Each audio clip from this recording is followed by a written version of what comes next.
नमस्कार मंडळी, स्वागत आहे तुमचं डिलिशियस फूडमध्ये। आज आपण बनवणार आहोत कोल्हापुरी झणझणीत मटण व तांबडा रस्सा। त्यासाठी आपण घेतलं एक मोठं पातेलं। 1 किलो मटणासाठी आपण एक पसरट मोठं पातेलं घेऊ। त्या पातेल्यात थोडंसं तेल घालून कांदा भाजून घेऊ। कांदा तांबूस रंगावर भाजावा।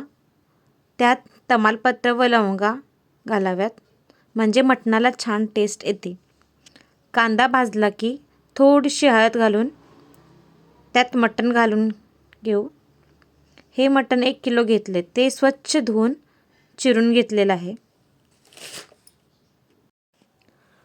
मटण तेलात परतून घ्यावं। त्याच्यामध्ये थोडं मोठं मीठ टाकावं आणि त्याच मिठाच्या पाण्यात मटण 10 मिनिटं शिजवून घ्यावं। बघा किती छान कलर आलाय।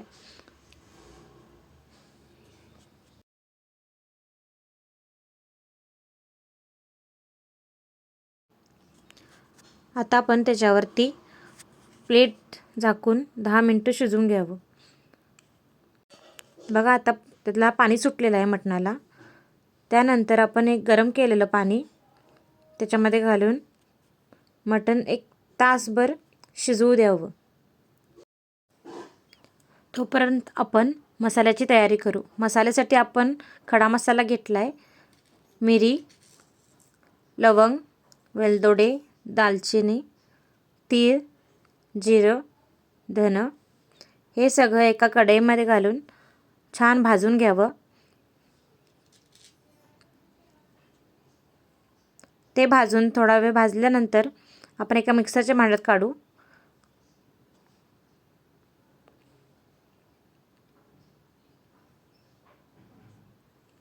त्याच्यानंतर त्याच कढईमध्ये थोडंसं तेल घेऊन कांदा भाजून घेऊ। इथं मी एक कांदा घेतलेला आहे, तो मोठा चिरून तो तांबूस रंगापर्यंत भाजून घेतलाय। तो आता मिक्सरच्या भांड्यात काढून घ्यावा।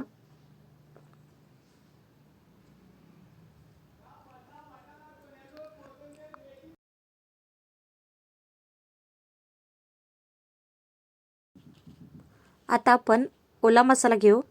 त्यासाठी आपण घेतलंय कोथिंबीर, 1 टॅमॅटो, लसूण आणि आले।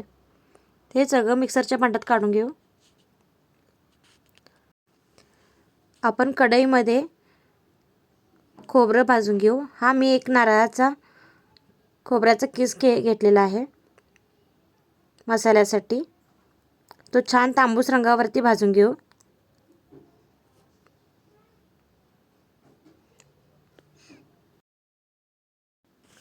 खोबरं भाजत आलेलं आहे। आता ते आपण मिक्सरच्या भांड्यात काढून त्याची बारीक करून घेऊ। बघा अशी छान पेस्ट करून घ्यायची।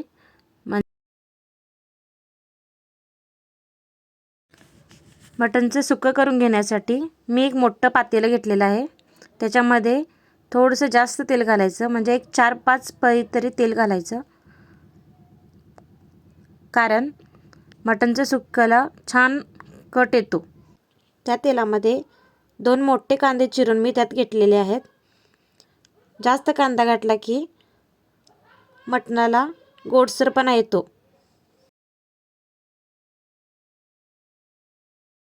हे बघा कांदा छान भाजत आलेला आहे। आता त्याच्यामध्ये आपण लाल तिखट टाकू।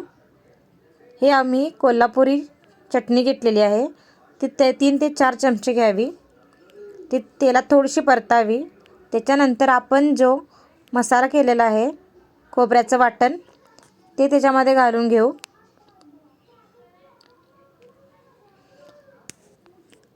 हे वाटण थोडं परतायचं, त्याला तेल सुटेपर्यंत छान असं भाजून घ्यायचं। हा मसाला शिजू द्यावा। त्याच्यानंतर तेल सुटलं की आपण जे शिजवलेलं मटण आहे ते त्याच्यामध्ये घालून घेऊ।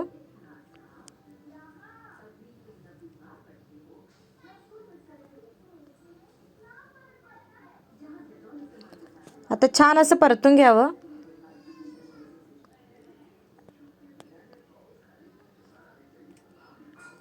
आता त्याच मसाल्यामध्ये आपण हे मटण शिजवून घेऊ. त्याच्यामध्ये थोडंसं मीठ टाकावं. आपण आधी मटण शिजवताना मीठ घातलेलं आहे, त्यामुळे थोडं मीठ बेतानच घालावं आणि त्याच्यावरती प्लेट झाकून एक 10 मिनटं मसाल्यात शिजू द्यावं. हे बघा आता छान शिजलेलं आहे मसाल्यामध्ये. त्याला कट पण सुटलेला आहे. हे तयार आहे कोल्हापुरी झणझणीत मटण.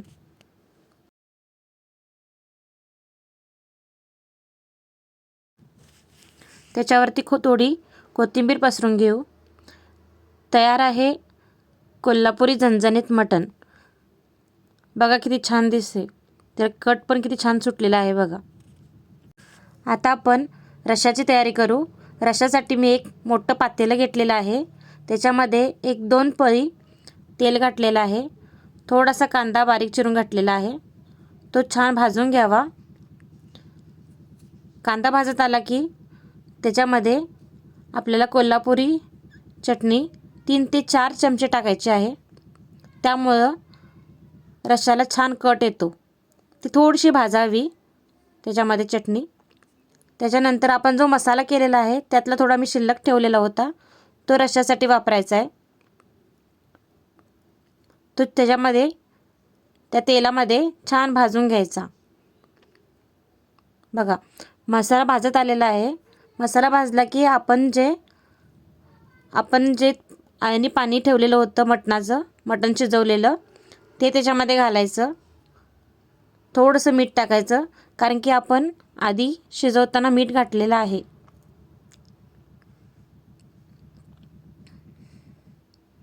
हे बघा छान असं कट पण येतो आणि टेस्टला पण मस्त होते.